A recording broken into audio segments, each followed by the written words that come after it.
Gulat World, game day na.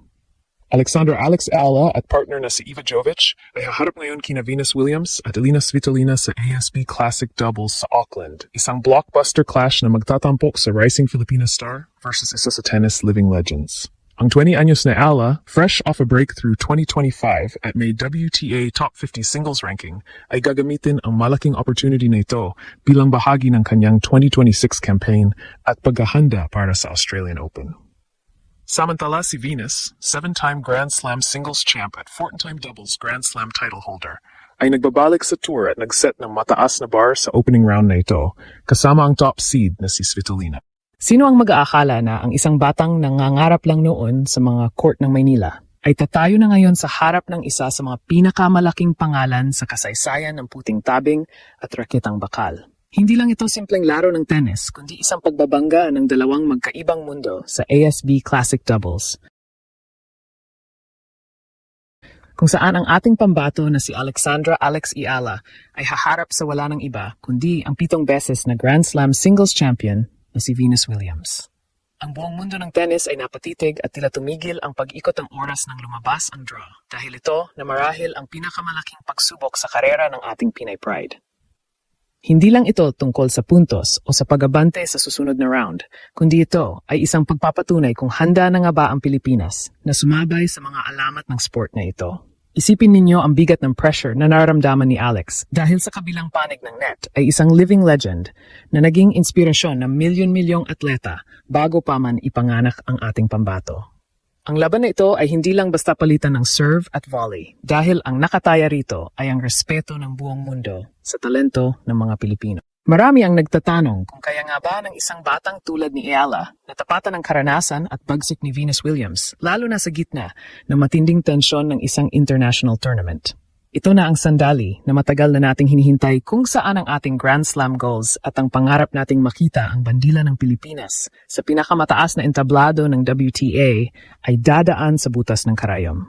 Ang bawat palo ni Alex ay bit-bit ang panalangin ng isang buong bansang naghahangad na muling maniwala sa himala ng palakasan.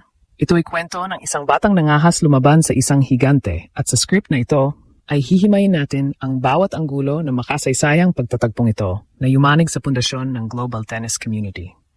Mula sa kanyang mga sakripisyo sa Spain hanggang sa pagtapak sa New Zealand para sa ASB Classic, ay makikita natin ang determinasyon ni Alex na hindi basta-basta magpapasindak kahit na ang kaharap ay isang reyna ng court. Handa na ba ang batang Pinay na gulantangin ang mundo at patunayan na ang ating bansa ay hindi na lang basta spectator, kundi isa ng lehitimong banta sa world rankings? Ito ay simula ng isang bagong kabanata kung saan ang takot ay papalitan ng tapang at ang pag-aalinlangan ay gagawing lakas para sa isang upset na posibleng magpabago sa takbo ng Philippine sports history. Tutukan natin ang bawat detalye dahil ang sagupaang Iala versus Williams ay hindi lang laro kundi isang deklarasyon na ang Pilipino ay narito na at handang makipagsabayan sa mga pinakadakilang atleta sa balat ng lupa. Sa mundo ng tennis, bihira ang pagkakataon na ang isang sumisikat na bituin ay direktang mapababangga ang isang alamat na humubog sa kasaysayan ng sport. Ngayong Enero 2026, sa gitna ng init at tensyon sa Auckland, New Zealand, isang kabanata ang isusulat na magmamarka sa karera ni Alexandra Alex Iala. Ang ating pambato na ngayon ay nasa world no.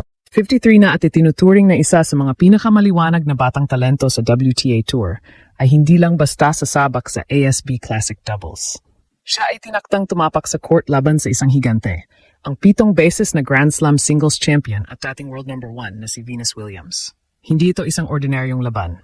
Ito ay isang generational clash na yumanig sa tennis world dahil sa laki ng agwat ng karanasan at edad ng dalawang panig. Si Venus Williams, sa edad na 45, ay isa ng institusyon.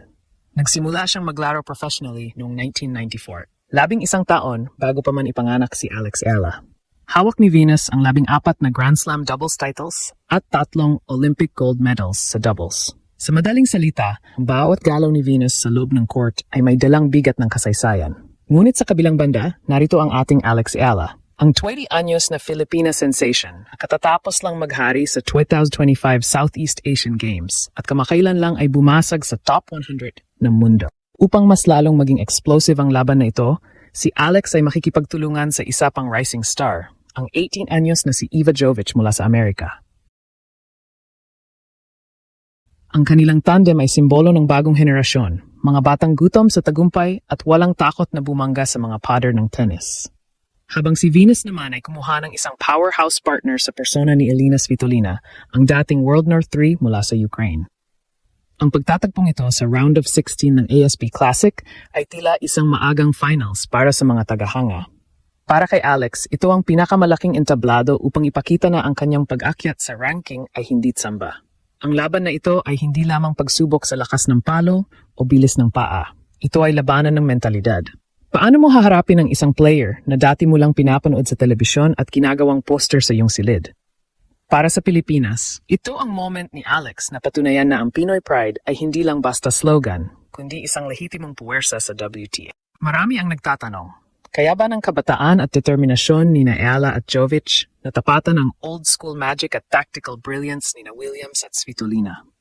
Ito ang tanong na bumabalot sa bawat sulok ng ASB Tennis Center habang naghahanda ang ating pambato para sa laban ng kanyang buhay. Hindi lang basta swerte ang nagdala kay Alex Ayala sa tapat ng isang alamat na gaya ni Venus Williams. Ito ay bunga ng isang banner year, noong 2025, kung saan pinatunayan ng Batang Pinay na siya ay kabilang na sa mga elite.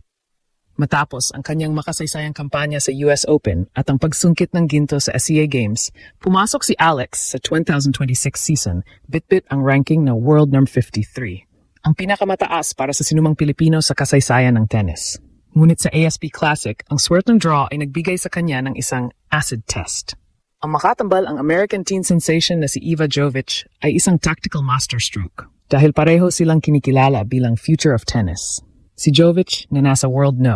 35 na sa singles ay ang pinakabatang player sa top 100 at ang pagsasama nila ni Alex ay bumuo sa tinatawag ng mga fans na the Teen Titans of the Tour. Sa kabilang banda, ang kombinasyon ni Venus Williams at Elina Svitolina ay tila isang pader na gawa sa bakal at karanasan. Si Svitolina, ang top seed sa singles ng turniyong ito at kasalukuyang world number 14, ay kilala sa kanyang never say die attitude. Kapag pinagsama mo ang kanyang bagsik at ang tactical genius ni Venus, na may 14 na Grand Slam doubles titles, makikita mo kung gaano kabigat ang kailangang buhatin ni Alex. Ang bawat serve ni Venus ay hindi lang basta bola. Ito ay may kasamang mental pressure na sumisira sa kumpiyansa ng sinumang kalaban. Ito ang unang pagkataon na makaharap ni Alex ang isang Williams sister at sa mundo ng tennis, ito ay tinuturing na baptism of fire. Ngunit bakit nga ba ganito kalaki ang gulat ng buong mundo?